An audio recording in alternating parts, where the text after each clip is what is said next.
Hola, bienvenidos. Esta es la primera charla de una serie de charlas que ha organizado la Asociación Nacional de Arboricultura de Argentina. En esta primera charla, la oradora es la ingeniera y abogada María Alejandra Di Fabio. Ella ha trabajado por más de 30 años en lo que es planificación y gestión, tanto de espacios verdes como de arbolado urbano, público y privado. Su segunda profesión, que es la de abogada, la llevó el interés por la defensa del ambiente. Ahora entonces, esperemos que disfruten esta charla, es muy interesante y es lo que abre un nuevo paradigma en una mirada sobre el arbolado urbano. Las dejamos con María Alejandra Di Fabio. Bueno, hola a todos y buenas tardes. La idea de estas pequeñas charlas es empezar a conocernos entre todos y a tratar de tener una mirada holística sobre el cuidado del arbolado urbano. Y hoy vamos a hablar refiriéndolo un poco al ambiente. Que son mis dos pasiones, la protección del ambiente en general, la protección del arbolado urbano, público y privado en particular. Voy a contarles un poco de qué hablamos cuando hablamos de ambiente. El ambiente nos estamos refiriendo al que estamos incluidos nosotros también, o sea, no es que somos ajenos al ambiente, estamos teniendo posibilidades de investigar, de gestionar, de mejorar, de legislar sobre el ambiente. O sea, tenemos mucho para hacer. Lo importante es poder llevar a cabo el paradigma nuevo, ¿no? Estar todos juntos trabajando por cosas en común. Y hay una frase de Pietro Baldi, que es un escritor italiano del siglo XX, fundamentalmente, fue 5 veces nominado al Premio Nobel de Literatura, casi toda su bibliografía está en italiano, pero tiene frases tan contundentes e importantes como esta, sobre todo en este momento en que la humanidad está viviendo un reto de estar sometidos a esta pandemia y hemos aprendido que tenemos que estar todos muy unidos. El próximo gran salto evolutivo de la humanidad será el descubrimiento de que cooperar es mejor que competir. Y esto va a cuento de que en este momento, quizás en esta charla, haya gente de diversos lugares, de ciudades, de pueblos, de barrios, interesados en este caso, en la materia ambiental, en la materia del arbolado.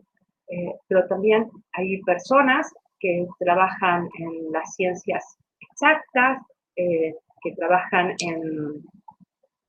en la parte del derecho, en biología, desde la sociología, desde la arquitectura, desde muchos lados, o situaciones o posiciones, porque es algo sistémico, o sea, que tiene está en un marco en el que todos tenemos participación, incluso tanto los profesionales de las distintas materias y áreas, como los que gestionan ejecutivamente, los gobiernos, los que hacen las leyes, desde concejales hasta diputados, senadores, la sociedad civil de distinta manera organizada, la sociedad civil que se tiene que empoderar sabiendo de los derechos que tienen, porque si bien es cierto que el pueblo no gobierna sino a través de sus representantes,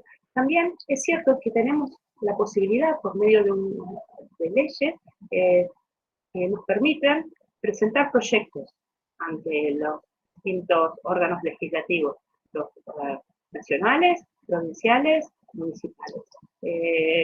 Por lo cual, si se hacen proyectos de investigación acompañados por la sociedad civil que les da impulso, recolectando firmas, y el proyecto es contundente, o sea, se sustenta, es interesante porque puede llegar a la legislatura y tiene la obligación, si tiene determinado número eh, de firmas que son reales, ¿no? Que se puedan certificar y validar, hacerlas entrar en orden del día, en las legislaturas correspondientes, en los consejos deliberantes y sacar nuevas leyes.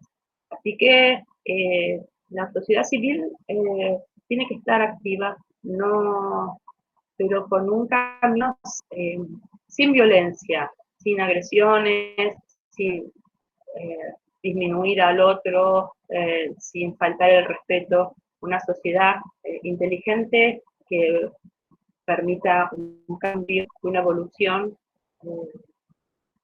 es creo, a mi entender, el camino para un mundo en que todos cooperemos. Vamos, tengo una frase en derecho que es muy interesante. Esa frase me llegó a mí a través del doctor José María Barrera Nova, que es de Colombia, una frase de Christopher Osakwa, de Nigeria, que realmente fue escrita antes de 1992 y me parece que es muy interesante para que todos comprendamos un poco en qué nos concierne el derecho, y en este caso en especial el derecho ambiental, y hacer una cultura del derecho ambiental. El derecho como el lenguaje y la música tiene profunda raíz en el espíritu del pueblo. En última instancia, el derecho es una expresión normativa de la cultura, la historia y los valores sociales, el folclore, la psique, la ecología, la tradición de una nación dada. El desarrollo del derecho puede compararse al crecimiento orgánico de una planta. Es lento y deriva de poderes espirituales de un pueblo. Como tal, la evolución del derecho es un proceso histórico desarrollado silenciosamente e inconscientemente de una edad a otra. El punto de que el derecho no es el producto de la razón instrumental de un legislador en particular y su evolución natural no puede ser acelerada ni tampoco detenida por la intervención de un legislador. Entonces, esto nos lleva a que el derecho surge en general después, está la necesidad. Las leyes se hacen después de las necesidades que una sociedad tiene respecto a determinados conflictos. Y nosotros estamos llegando a conflictos ambientales muy graves y es la sociedad la que debe acompañar no solamente la confección de herramientas como la normativa ambiental, que en la Argentina es abundante, quizás hasta en algunos casos sobreabundante. El inconveniente es que no tenemos poder ejecutarla, porque por dos razones. O no se ejecutan porque no hay suficiente contralor, no hay suficiente personal para controlar, y también existe la posibilidad de que no se lleven, o sea, se olviden intencionalmente por intereses económicos, que en general están muy presentes en este tema. Nosotros como ciudadanos conscientes, responsables, somos los que tenemos que hacer valer la ley. Por eso, el informar, el educar, es uno de los principios fundamentales para que todo fluya correctamente. Porque no podemos defender lo que no conocemos. No podemos pedir que se cumpla lo que no conocemos. Si no conocemos qué normativa protege el arbolado, ¿cómo vamos a pretender defenderlo? O sea, solamente gritamos, solamente nos enojamos y solamente quedamos como fanáticos. Y eso creo que es lo que debemos evitar, que nos llamen fanáticos. Creo que es el momento del respeto hacia los científicos, es el momento del respeto hacia los textos, es el momento del respeto a la tecnología, es el momento del respeto al derecho, a las personas y a la vida toda. Respetar al otro. Tener una cultura ambiental. Necesitamos de todos. De todos tenemos que aprender de todo. Incluso de las tradiciones de los pueblos originarios. Tenemos que aprender de las experiencias de otros pueblos y tratar de que se nos tome en serio y que el reclamo sea verdadero, genuino. Bueno, vamos a ver si les muestro acá un árbol de más de 1000 años, está en Inglaterra. Es una realidad. Los árboles nos trascienden. Los árboles nos trascienden a nosotros como personas en general, la mayoría de ellos nos trascienden como personas y al tiempo que nosotros. Con lo cual no somos nosotros quienes deberíamos decidir cómo terminar con una de estas vidas, ¿no? Es un tema también conflictivo. ¿Quién decide y quién es el dueño de las vidas? Volvemos a tener cultura ambiental. Y vamos a hablar un poquito desde los comienzos de la humanidad, desde antes del Neolítico, en el año 8000 antes de Cristo, el hombre empezó a utilizar herramientas, empezó a sociabilizar, empezaban a formar pequeñas comunidades, el árbol estaba ahí, acompañándolo como protección, como madera, como ramas, para hacer sus viviendas. Después fueron su materia energética para darles calor, para cocinar. El árbol los acompañó. Fueron pasando el tiempo y empezaron en algunos casos a tener valores estéticos. Se empezaron a armar jardines, como el jardín del Edén, se habla de eso en la Biblia, se habla de la belleza del arbolado, los jardines colgantes de Babilonia, los árabes hablan del arbolado, se dedican a los jardines y las culturas grecorromanas los tienen como unos contenidos, los tienen como empiezan a tenerlos como fuera de sus ciudades. Y entonces comienza a que los pueblos se empiezan a afianzar cerca de los bosques, de los ríos, pero usaban su madera y sus frutos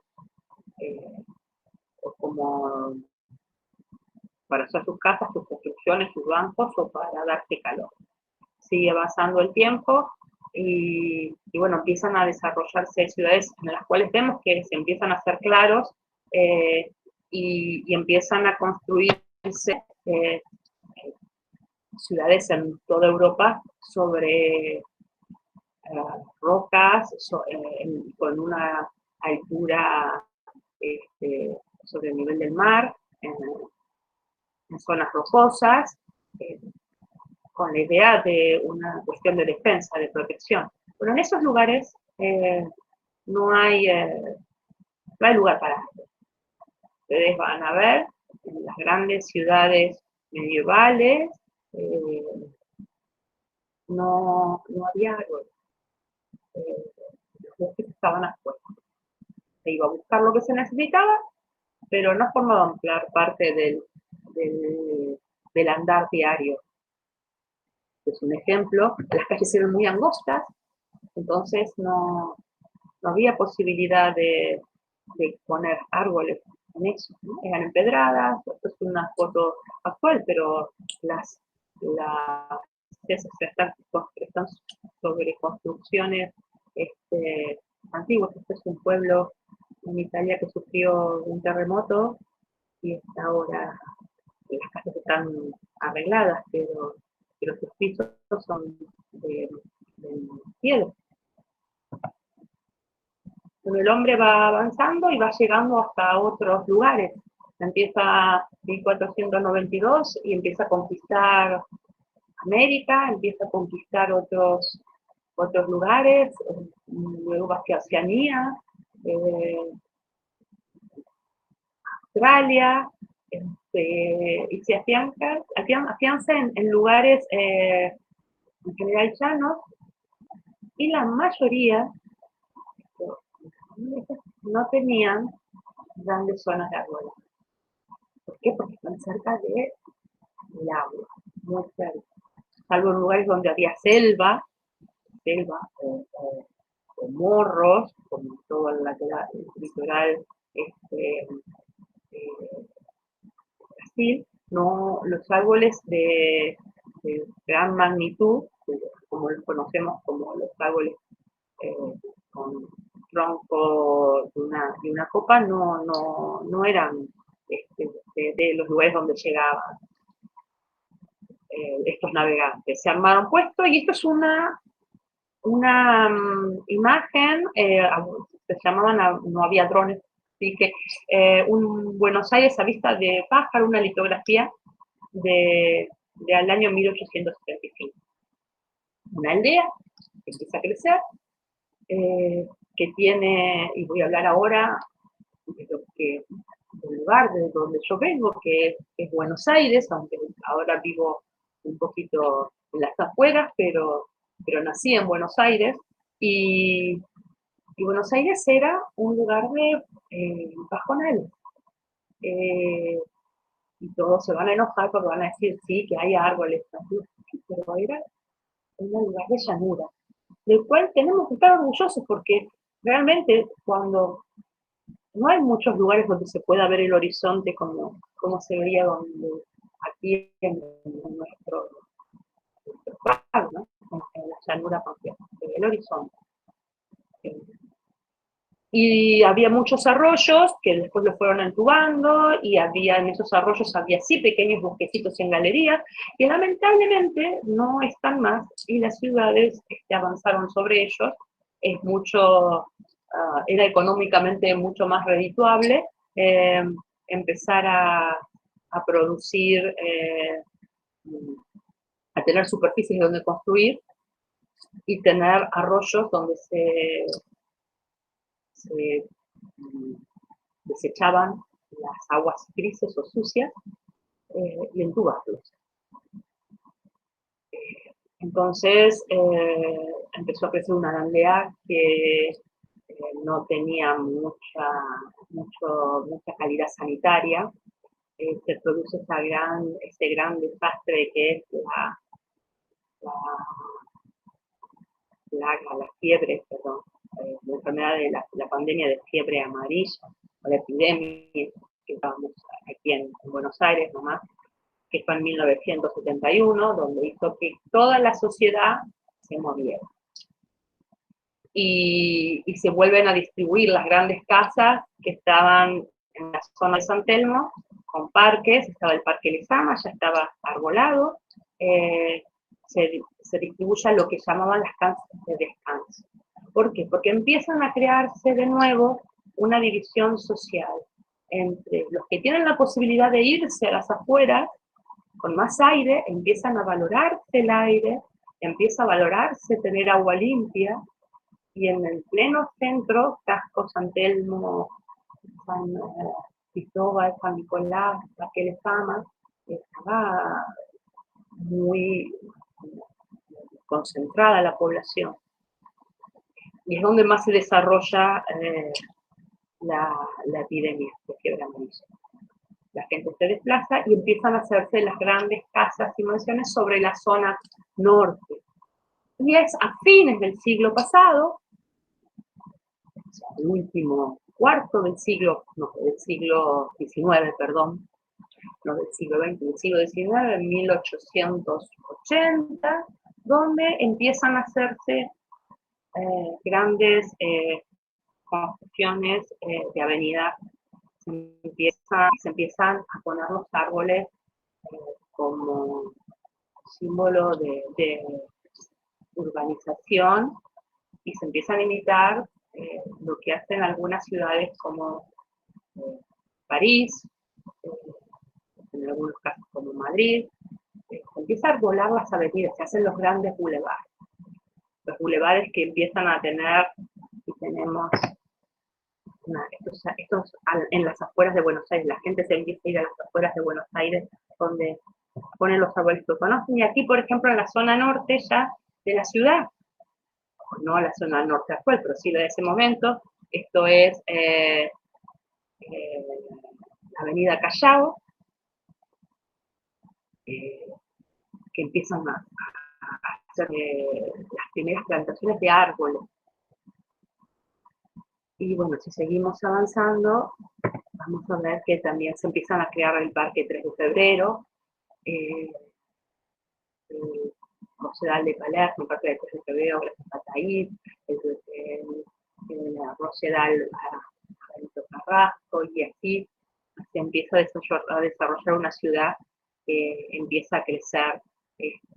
Está nuestro abuelo de un dron que sacó una foto.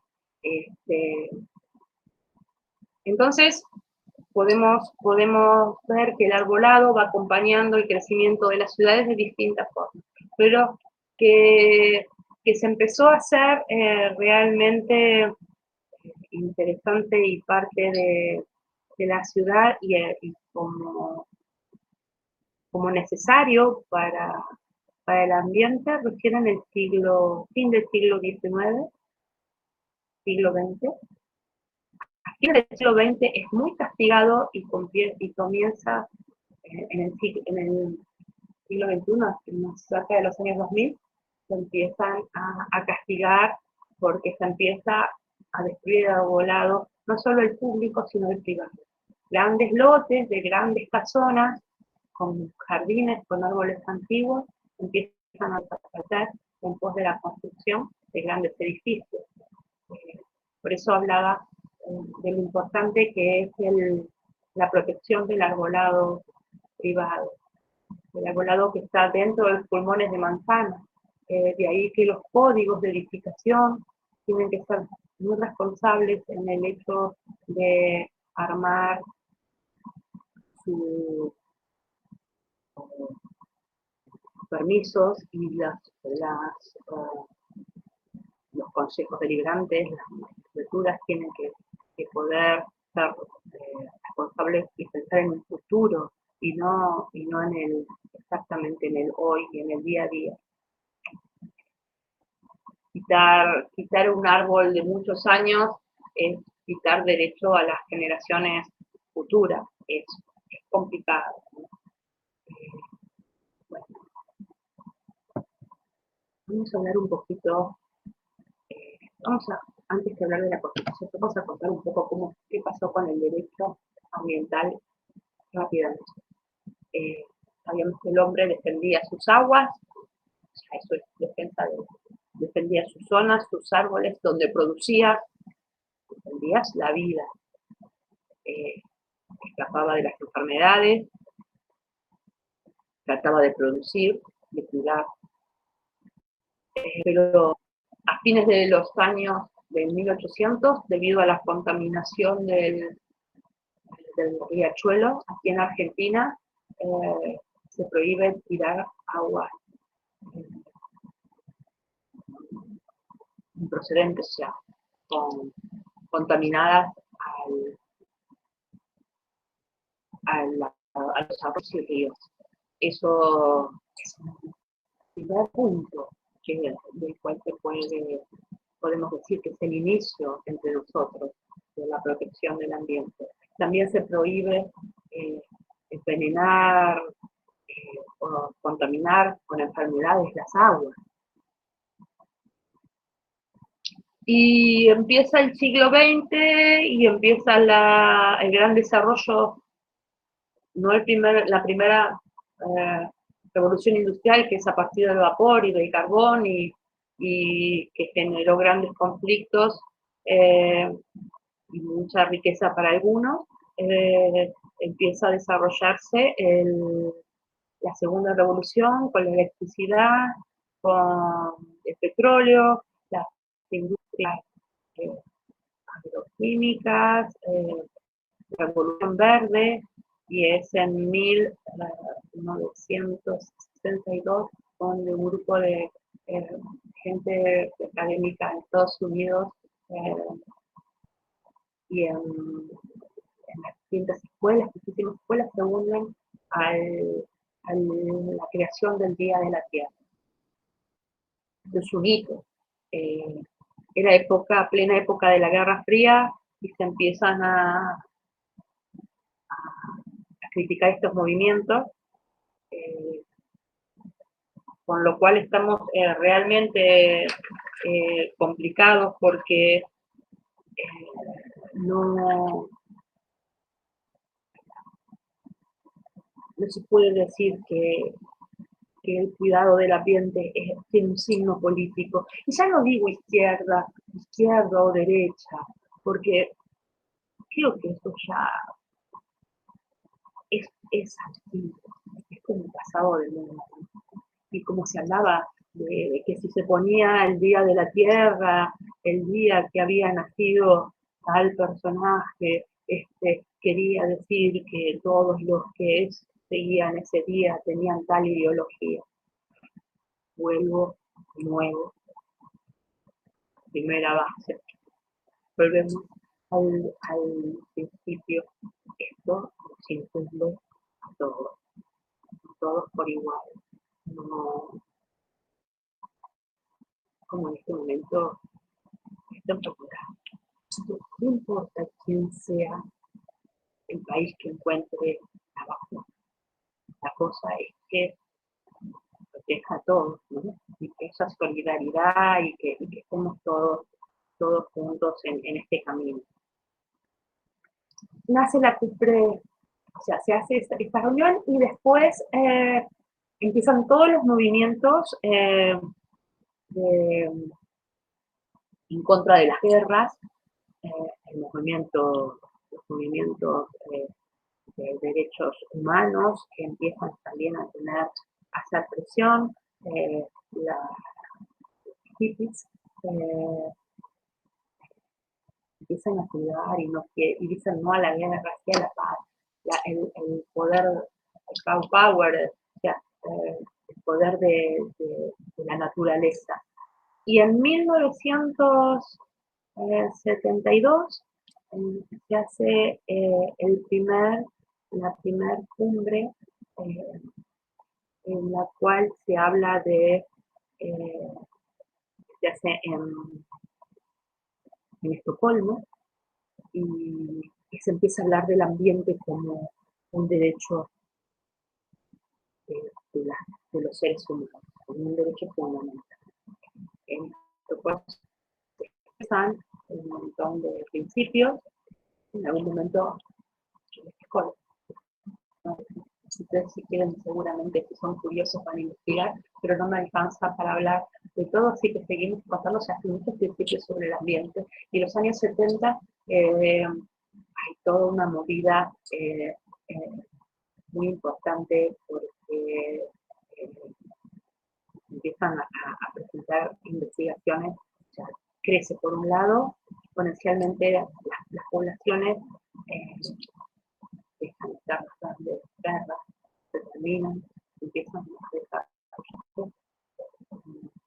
más personas que necesitaban más comida, y entonces se crea la famosa revolución verde.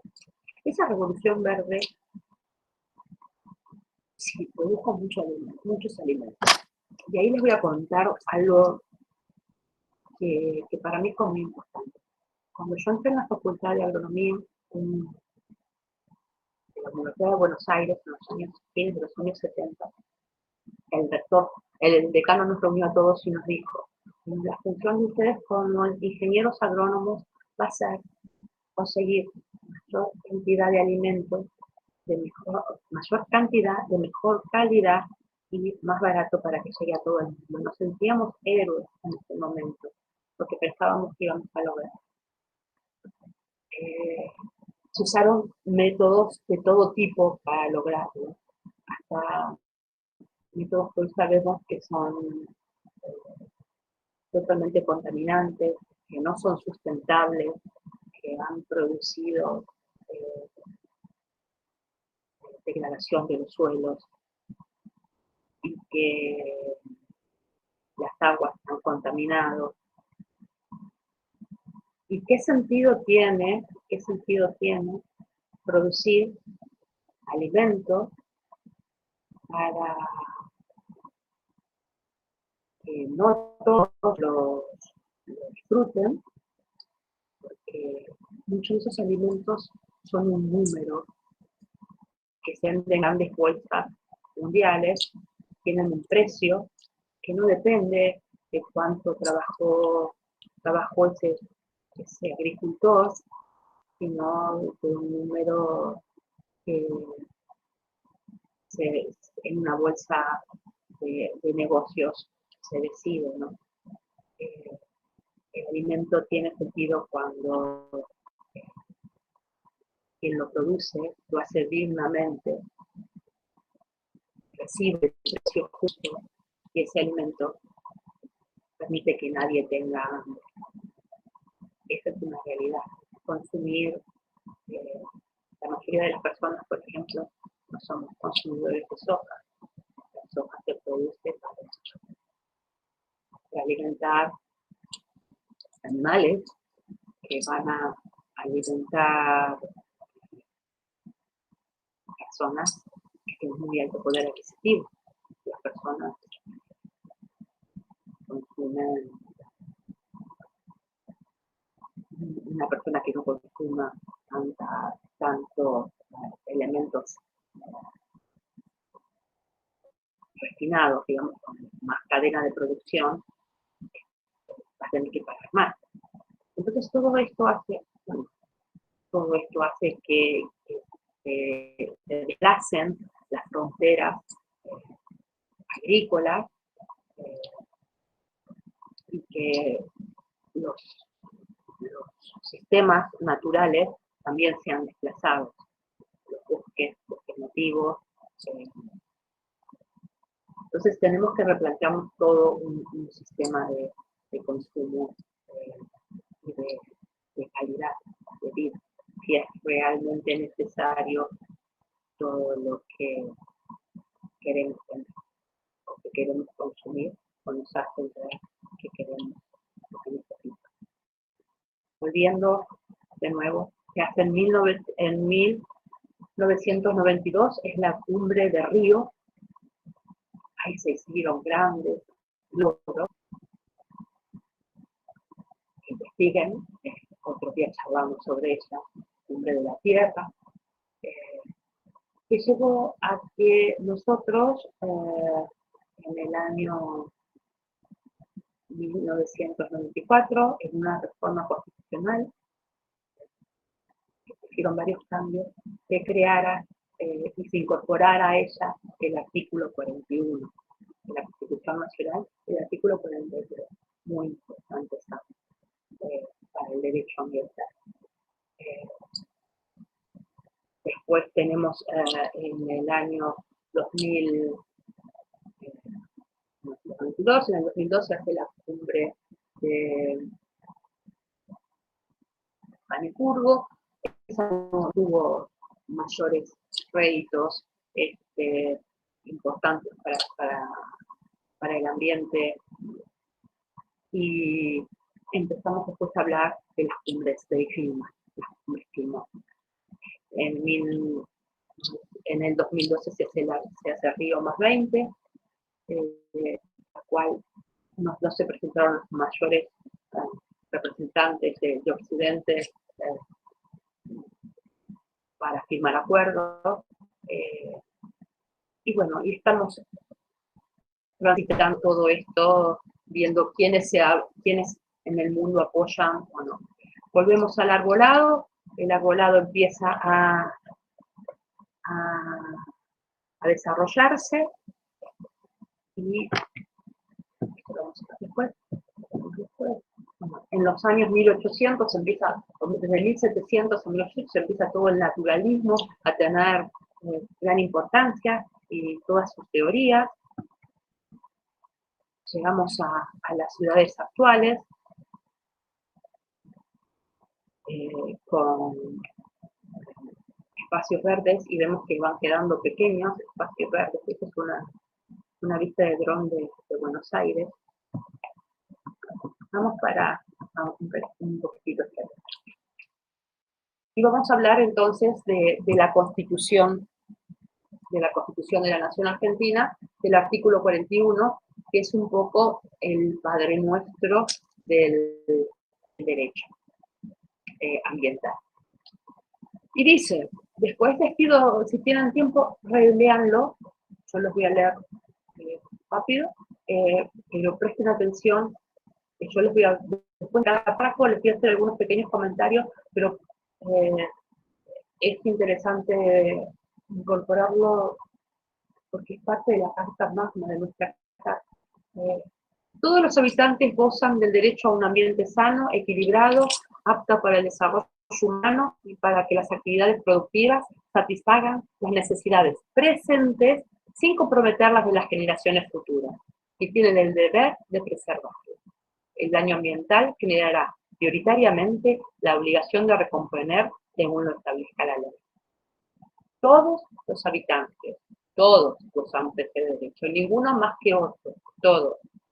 Que tiene que permitir el desarrollo, no como estamos, sino desarrollarlo y permitir que se realicen actividades productivas, no que no se tiene que producir. No estamos diciendo que no se tiene que producir, pero todavía no estaba incorporado en el concepto actual y sostenible, de sustentable. Es lo que quiere decir esto. Esto dice, satisfagan las necesidades presentes sin comprometer las de las generaciones futuras. Eso surge a partir de un informe que se hace en 1987, el informe Brundtland, que se habla de eso, de sustentabilidad. Después habla que el daño ambiental, concepto que los abogados lo tenemos muy incorporado, daño recompone, el daño se paga, el que daña paga, ¿no? Genera prioritariamente la obligación de recomponer, según establezca la ley. Se recompone, se arregla, se hace un convenio, se litiga. Esto va acorde a lo que se llamó después y se hizo, que es una ley general del ambiente, que sepan que existe, tengan ganas de leerla, léanla, es muy interesante. Y en la Ley General del Ambiente se habla del principio precautorio, no solo de prevenir, no solo de mitigar el daño que se hizo. Cuando ya está el daño hecho, un árbol se cae, lo talan porque quieren hacer un garage, lo talan porque quieren hacer un edificio, lo talan porque quieren arreglar la vereda. ¿Cuál es la mitigación? Entregar 10 palitos de arbolitos chiquitos para poner nuevamente y esperar que en 2 generaciones no tengamos sombra. disfrutemos de los activos, del beneficio ambiental que nos dan los árboles. Me parece que en este caso la mitigación no es buena, ni recomponerlo. Tenemos que aplicar fundamentalmente en el tema de arbolado el principio precautorio. Y dice según lo establezca la ley. Podemos usar la ley general del ambiente.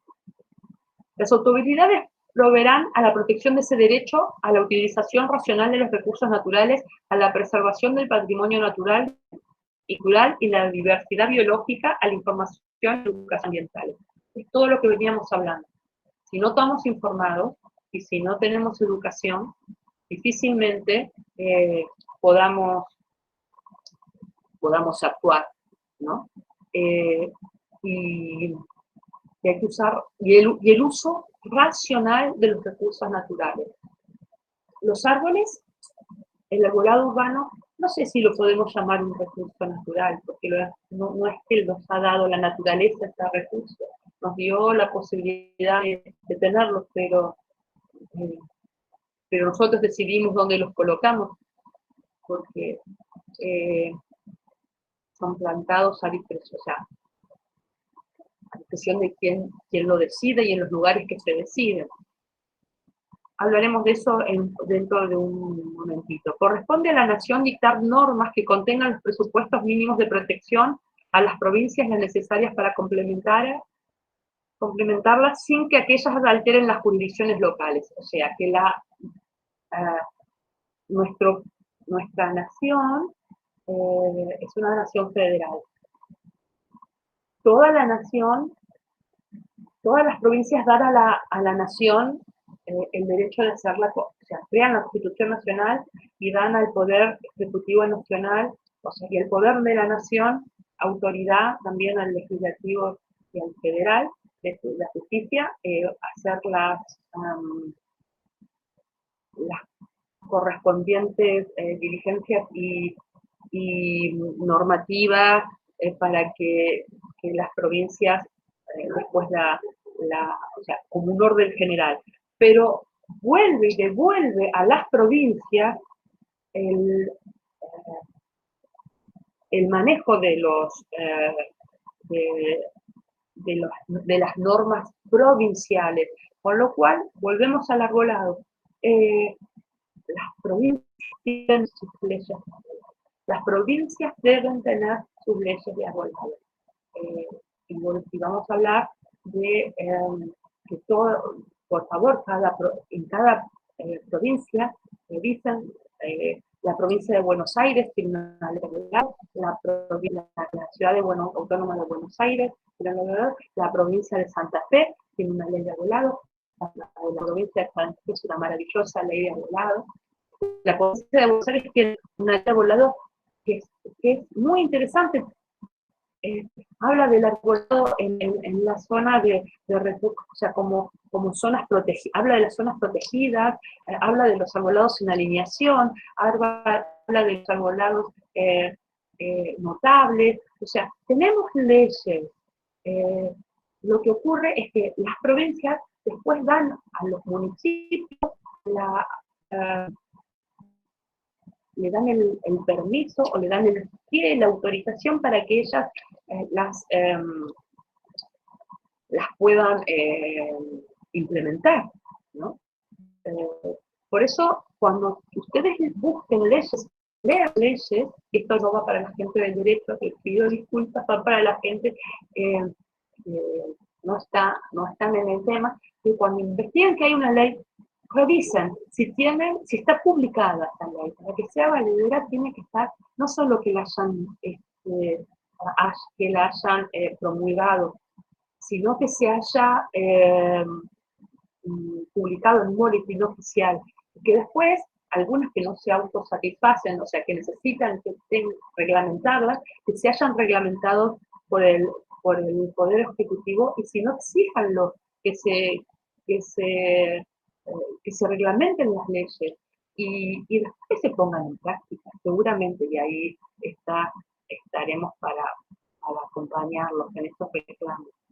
Eh, Así que estén atentos a las leyes. Hay leyes de arbolado, búsquenlas, háganlas cumplir, hagan, sean responsables. No puede ser el Estado paternalista, siempre nos indica de todo. O sea, sí, tiene que hacerlo, pero que el Estado se ocupe de proteger nuestro ambiente como lo pide la Constitución Nacional, no quita que la sociedad civil tiene que participar. No dejen en manos de otros lo que pueden también apoyar ustedes. Tenemos que apoyar todos. Yo soy parte de la sociedad civil. Eh, Todas las organizaciones gubernamentales, únanse, dejen los egos de lado, dejemos los egos de lado. Necesitamos ayuda del abogado, necesitamos ayuda del ingeniero. El ingeniero que no sabe cómo manejarlo pide ayuda al antropólogo o el sociólogo que dice, no, pero miren que hay gente que va a necesitar esto. Y los abogados también ir a la fuente de la ciencia para brevar. No sabemos de todo, o sea, nadie sabe de todo. Necesitamos un trabajo conjunto, todos haciendo un trabajo acompañando. Corresponde a la nación, bueno, los hospitales dictar las normas, las provincias las tienen que complementar, las tienen que estar las ordenanzas las municipalidades, y después se prohíbe el ingreso al territorio nacional de residuos actual o potencialmente peligrosos y los reactivos. Bueno. Aquí tengo fotos hay gente de Francia, aquí hay un grupo que se llama Chien, una ciudad salvando sabemos sus plátanos, son, y aquí tenemos gente que basta de mutilar nuestros árboles en la ciudad de Buenos Aires y se están desparramando por todo el país, gente a la que quiero mucho porque están haciendo trabajos importantes. ¿Y esto a qué viene? Viene a que cuando les hablé que hay una ley que se llama Ley General del Ambiente, da fundamental importancia en el tema ambiental a la participación ciudadana. La participación ciudadana hace que los árboles tengan voz, que la naturaleza tenga voz, que el ambiente tenga voz. Si no tenemos, no hay tantos inspectores en ninguna repartición para poder controlar. Entonces, cuando cada uno ve una situación, tenemos que denunciar, tenemos que pedir, tenemos que hacer ruido y reclamar lo que nos corresponde. No tenemos que dejar pasar las cosas. Pero si no somos una población y una ciudadanía informada, si no somos una ciudadanía educada en el tema ambiental, si no logramos esta cultura ambiental, ¿de qué nos vamos a quejar si no sabemos qué está pasando? Respecto bueno, el artículo 43 de la Constitución nos habla de que tenemos ante un peligro inminente, se puede pedir que se estén violando derechos, como es el derecho a un ambiente sano, se pueden presentar amparos. Pero la idea no es llegar a que nuestra justicia, que ya está sobrepasada y desbordada, la llenemos de amparos. Esa es me parece que el camino es el diálogo, el camino es disponer de buena voluntad, de hacernos cargo, que todos tenemos que participar en estas charlas, que la sociedad civil, las ONG, las instituciones educativas, las universidades, los claustros, el gobierno, tanto en los distintos poderes como en los distintos estratos, como el nacional, el provincial, el municipal, todos tenemos que participar para lograr acciones positivas. Bueno, un poco esto es lo que es a nivel general. Sé que necesitan tener idea de leyes. Eso no es muy complicado, cada uno desde su lugar, los que están en otros países también, sé que nos están escuchando en México, en Paraguay, en Colombia, en Francia, en Italia, bueno, en todos lados, todos estamos pasando por los mismos problemas. Y en todo, la participación ciudadana es fundamental. Respecto a todo el personal de la agronomía, digamos, a los ingenieros forestales, a los ingenieros en ciencias, los ingenieros en ciencias ambientales, que creo que en algunos países hay, aquí creo que están también, a los ingenieros agrónomos, a los biólogos, a los técnicos, a los técnicos paisajistas,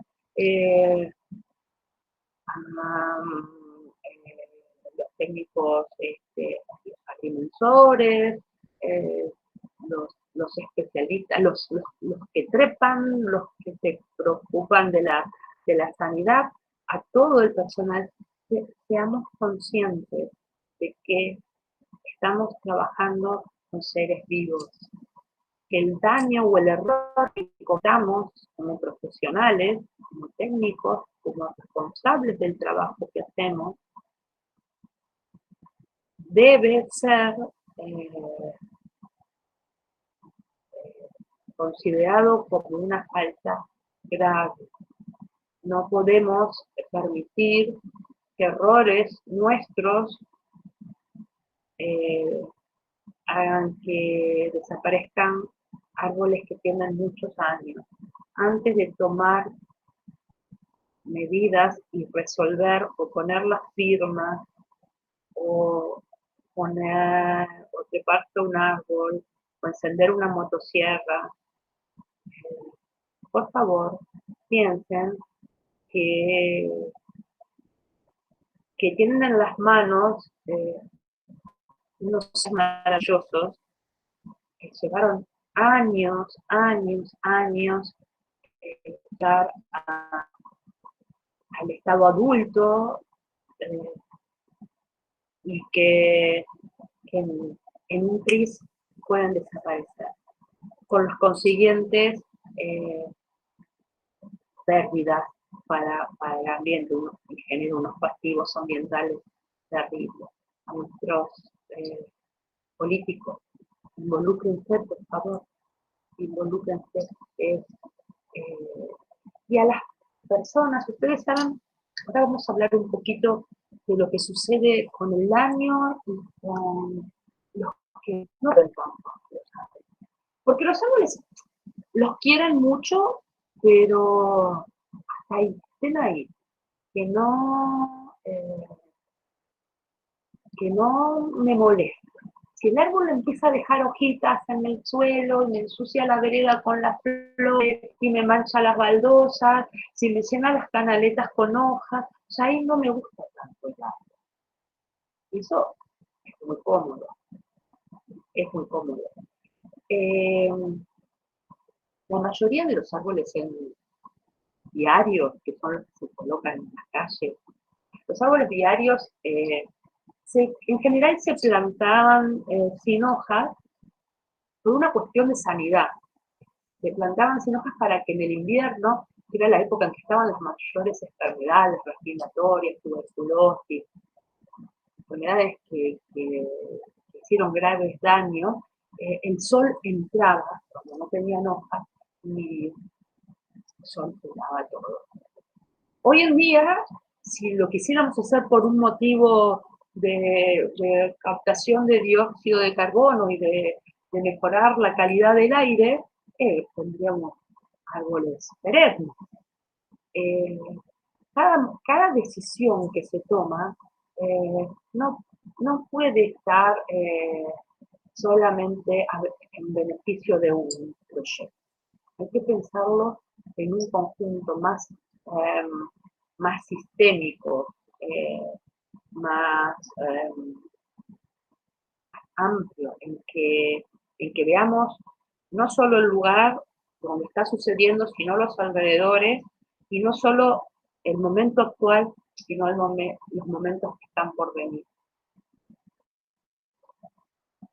Bueno, eso es importante cuando resolvamos qué árboles elegimos en las plazas, en los parques.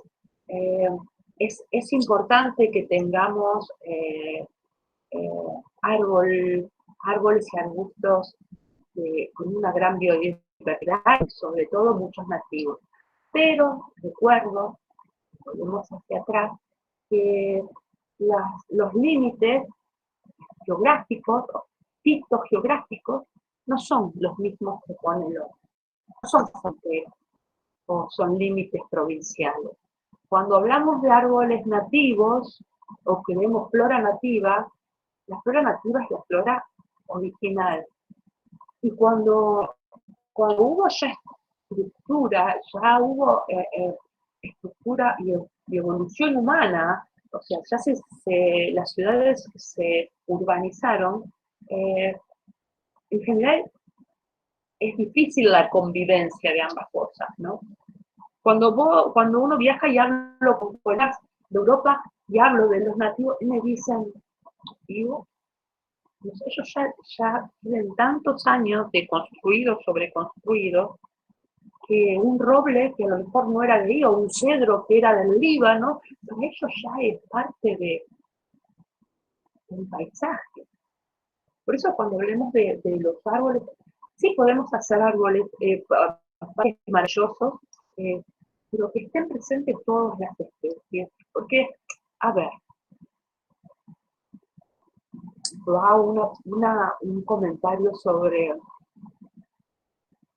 que me ha hecho un colega, un botánico de Brasil. ¿Por qué esta manía de la xenofobia vegetal? Tener a veces árboles bellos y que no sean de nuestro lugar. Es un disfrute en un parque, por ejemplo, o una gran arboleda que se pueda disfrutar. Porque a nadie, cuando por ejemplo Thais hizo el parque 3 de febrero, y yo siempre que he tenido la suerte de visitar a alguien que en un edificio, en un piso muy alto, me permitía esa vista, decía, qué maravilla este hombre, poder haber imaginado hace más de 100 años cómo se veía alguien, o qué mente de pájaro, ¿no?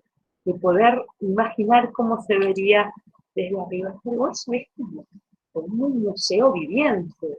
Nadie va a un museo a quejarse porque hay esculturas de otra cultura o pinturas de otro estilo.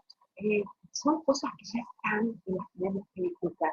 ¿Qué vamos a hacer de acá en futuro? Al futuro, elegir el ejemplar que mejor se adapte a las condiciones. Pero recordemos que región fitogeográfica no es el límite que impone el hombre. Nosotros en Buenos Aires disfrutamos de los maravillosos jacarandá, ¿no? Los jacarandás, las avenidas de Pipa. ¿Esos son nativos? ¿No son nativos? ¿Nativos de Argentina? ¿Qué pasaría si Argentina se terminara en Santa Fe y Buenos Aires, Rosario los tendría, y Buenos Aires diríamos, son plantas exóticas, ¿entienden? O sea, no hay que ser más papista que el Papa, no hay que buscar el enojarse hay que buscar el que nos pongamos de acuerdo y que disfrutemos todos de todo. Todos de todo. es la ciudad que va creciendo, es la humanidad que va creciendo y lo vamos haciendo así, a los golpes, pasando situaciones y aprendiendo de lo que pasó hacia atrás y esperanzados de lo que podemos hacer para el futuro. Se habla en todo el mundo de los corredores biológicos. Eso sí es interesante. Buscar en donde la naturaleza, el famoso que no se corte, bueno, que no se corte, que sigan los animales, los pájaros, las mariposas, sigan teniendo posibilidad de comunicación muy grande. Y cuando preguntan qué cantidad de espacio verde se necesita por habitante, qué cantidad de árboles se necesitan por habitante, son números, queridos amigos. Porque de qué me sirve tener Palermo lleno de árboles, con un paisaje maravilloso, si lo promedio con el barrio de Caballito o Flores, donde Almagro, donde son muy poquitas las casas. Tenemos que pedir, en los nuevos proyectos, se puede pedir que hayan plazas cada tanto espacio, para que cada persona no tarde más de tantas cuadras en llegar a un espacio verde. Eso le va a generar un bienestar a su salud, a su psiquis, a sus relaciones sociales. Pero ¿qué hacemos con las ciudades en que ya no hay lugar? Bueno, los corredores verdes es una opción. Que cada espacio que haya pertenecido a un lugar que fuera público o privado pasa a instancias de los gobiernos, se transforma en un espacio público verde. Y un espacio verde, sé que son maravillosos los diseños de arquitectura y que se pueden crear obras hermosas, pero corredores a los costados de las vías de tren, usar el suelo, no cementar, no impermeabilizar. Necesitamos que el agua escurra, necesitamos conectarnos con el interior, con la tierra. Eso es necesario para un buen vivir, ¿no?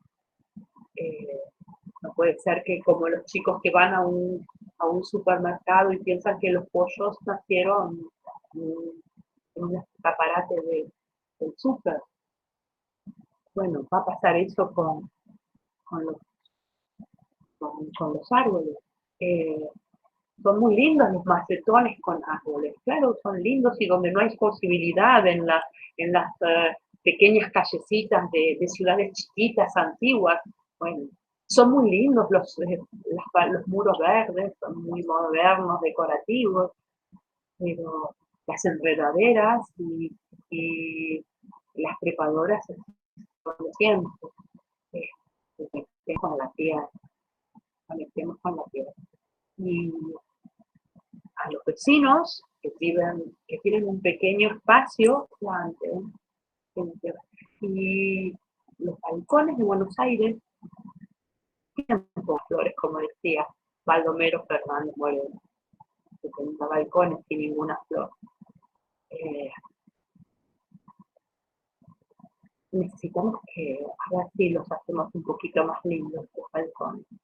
Hay muchos profesionales, chicos jóvenes, paisajistas, agarran una revista, vistan de verde sus balcones, vistan de verde sus balcones. Es tan linda una ciudad cuando se ven los balcones llenos de flores o llenos de plantas, que se usan enredaderas.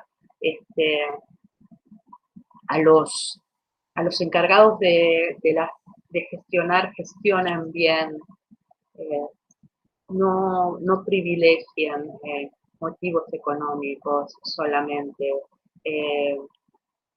hagan inventarios de lo que se posee, informen, participen, hagan reuniones, trabajemos todos juntos en esto. Y no sé, estoy viendo si me olvido de algo.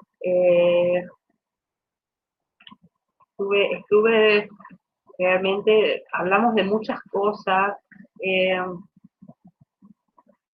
Creo que hemos un poco tocado cada tema un poquito por arriba, porque podríamos haberlo hecho mucho más profundamente. Toda la parte de, de gestión de arbolado, todos mis colegas ingenieros técnicos que van a y licenciados que van a trabajar y van a charlar en las próximas discusiones y charlas que tendremos, les van a comentar seguramente. Y ahora sí, antes que me olvide, quiero mostrarles unas fotos respecto al miedo de las personas terrible que tienen en algunos lugares respecto al pedido de poda. Ustedes saben que las podas, la mayor parte que se hacen a pedido de los vecinos. Muchas veces nos enojamos con las autoridades que corresponden, las municipales en general, o de los gobiernos de la ciudad, por ejemplo, porque hacen extracciones, podas. Yo soy una de ellas, estoy muy enojada con ellos en general, porque deciden y firman rápidamente sin tener motivos. Pero muchas veces a las personas les agarra como un miedo terrible al árbol. Nosotros, si decimos, pues se puede caer una rama, y si porque puede existir un accidente, yo digo que no funcionan más ómnibus, los trenes, o porque puede descarrilar. Para eso hay algo que se llama riesgo de arbolado, del arbolado. Pero además el riesgo del arbolado está pensado desde un punto de vista del miedo a tener que pagar un resarcimiento si ocurre un daño. Y entonces el porcentaje del riesgo va de la mano del miedo a que se produzca la estadística, a la probabilidad de que ocurra ese daño. Pero yo les voy a mostrar muchas fotos, ahora una serie de fotos, y con esto creo que termino, para que sepan que a veces el miedo es exagerado. Que todos los que hemos hecho, hemos tenido y hemos participado con muchos, seguramente, compañeros que han participado de estos cursos de posgrado sobre riesgo de arbolado, es un número el que se saca. Y muchas veces la naturaleza nos asombra porque resiste mucho más si la dejan solita que si la ponemos a intervenir. Yo ahora voy a mostrarles, por ejemplo, esto, no vamos a hacer una serie de vistas de Europa, ¿no? Donde los árboles, en general, en las grandes ciudades, no tantas, se los protegen. La gente estaciona los autos debajo de los árboles. Ponen esculturas debajo de los árboles. Ponen kioscos diarios donde la gente compra.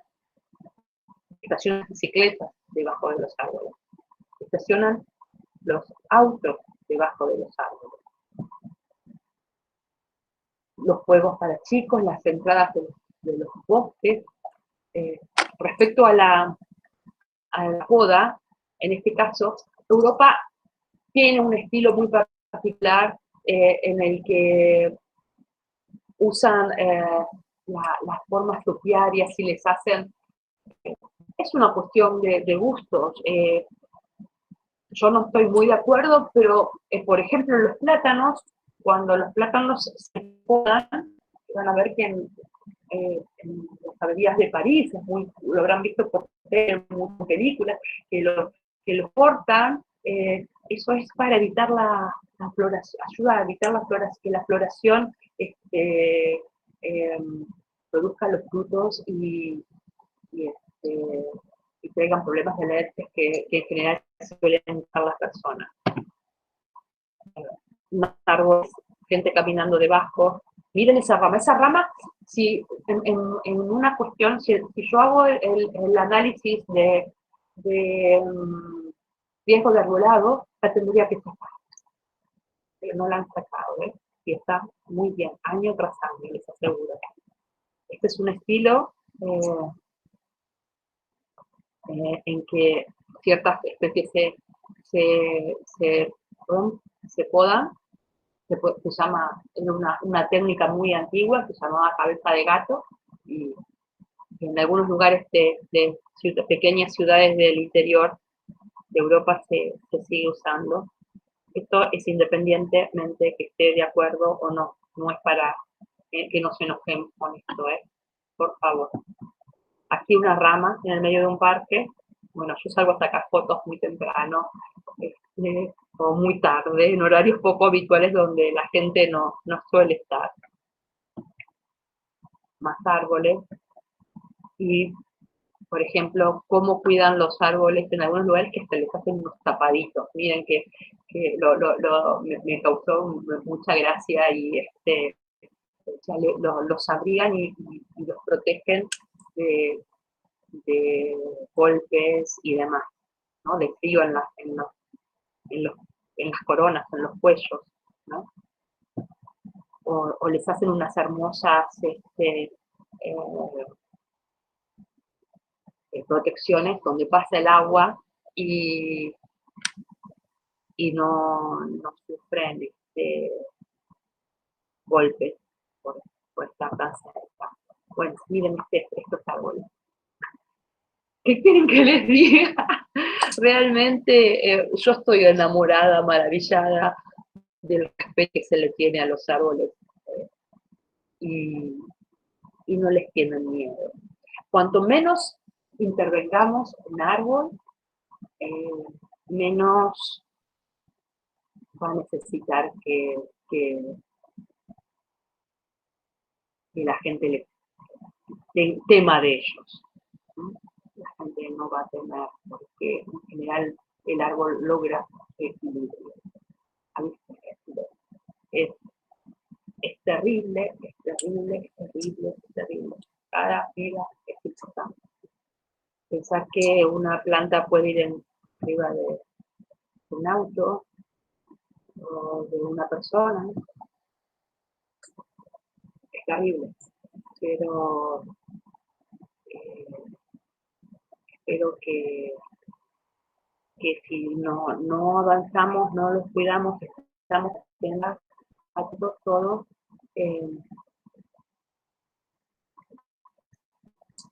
creo que habremos logrado el cometido de proteger a estos seres.